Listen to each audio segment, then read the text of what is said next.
Hey everyone, welcome back for another deep dive. You know, there's been so much talk lately about presidential pardons, and it's got everyone thinking, like, what does it all mean? Especially with all this back and forth about January 6th still.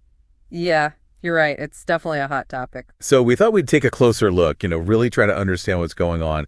We found this really interesting video on YouTube, The Ring of Fire, and they're talking about, well, how President Biden's pardons might be changing the way people see things. Like, will it affect how we view any future pardons, especially if, Trump decides to pardon folks involved with January 6th? That's a big question for sure. It seems like this video is diving into some pretty complex stuff. Exactly. We're going to break it all down, see what arguments they're making about Biden's decisions and how that could change public opinion on future pardons.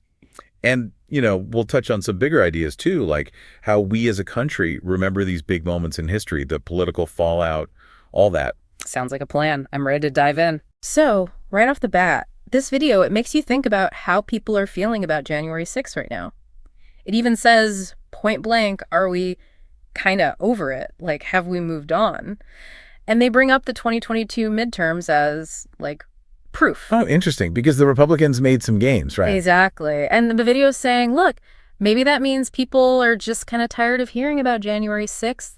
Maybe the outrage has died down a bit. I mean, it's been a while now. Do you think there's any truth to that? Well, that's what we're trying to figure out, right? The video even questions if the Democrats, if they still have that, that high ground on this issue. Right, because they were the ones pushing the whole insurrection narrative pretty hard. Exactly. So what's this video saying about why that might be changing? So basically, they argue that there's a growing feeling that January 6th, maybe it wasn't as serious as some people made it out to be. It's not a full-blown overthrow the government kind of thing. Right. And the video says that this kind of opens the door for Trump to pardon people involved. And then the real question becomes, how will everyone react?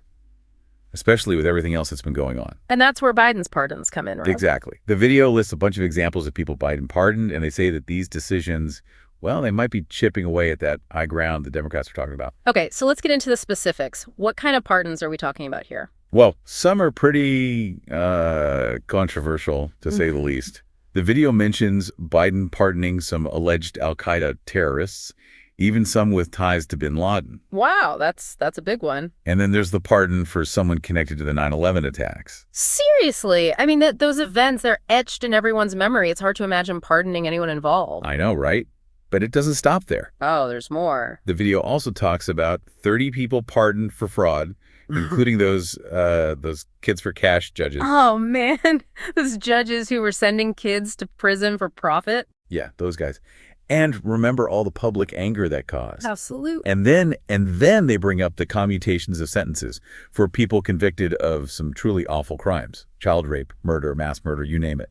It says the reason given for these commutations was Biden's opposition to the death penalty. Right.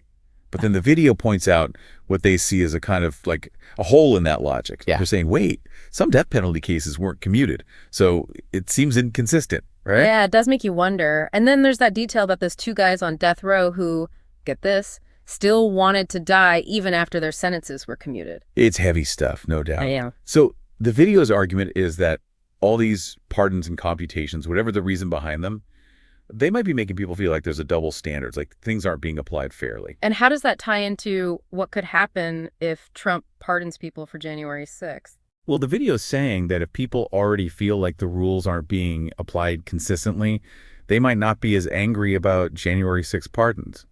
Like that sense of outrage, of knowing right from wrong, it might be, I don't know, maybe a little bit blurred now. I see what you're saying. It's like our capacity for getting riled up, well, it might have a limit, Yeah, and the video brings up another really important point. Americans, we don't have the longest attention spans. Oh, come on. That's not always true. Fair enough. But the video uses the Iraq War as an example. Remember that? Of course. How could I forget? So they're saying, look, even though everyone knew the reasons for going to war were shaky at best, the public outrage eventually faded and people moved on. So they're applying that same logic to January 6th? Like, even if there's a big backlash at first, it might not last. Right. People will find something else to be outraged about, unfortunately. The video even says that if the Democrats try to make those pardons a big deal in the 2026 midterms, people might be like, January 6th? Yeah, whatever. That was ages ago. And then the video gets well, a little bit more blunt. They use a, shall we say, less than flattering term to describe President Biden and suggest that given all the other controversial things he's done, people might not even care that much about January 6th pardons anymore. Like, it's just another thing on the pile. Right. It's like they're saying the public might just be numb to it all at this point. Exactly. And then the discussion takes this really interesting turn. They bring up something completely different. HSBC, the bank, and allegations of money laundering for, get this, terrorist groups and drug cartels. Wait, what? How does that even fit in here? It's a huge contrast, right? Yeah. But it makes you think about what really grabs our attention as a society. So the video goes on to say that HSBC was moving dirty money all over the world, even for groups like Hezbollah and Jamaat Islamiyah. They even allegedly provided medical supplies. Hold on, medical supplies. Like, they were actively supporting these terrorist groups. That's what the video is claiming, and they keep emphasizing how it was all done so casually, like it was just business. They say HSBC knew about it for like 10 years.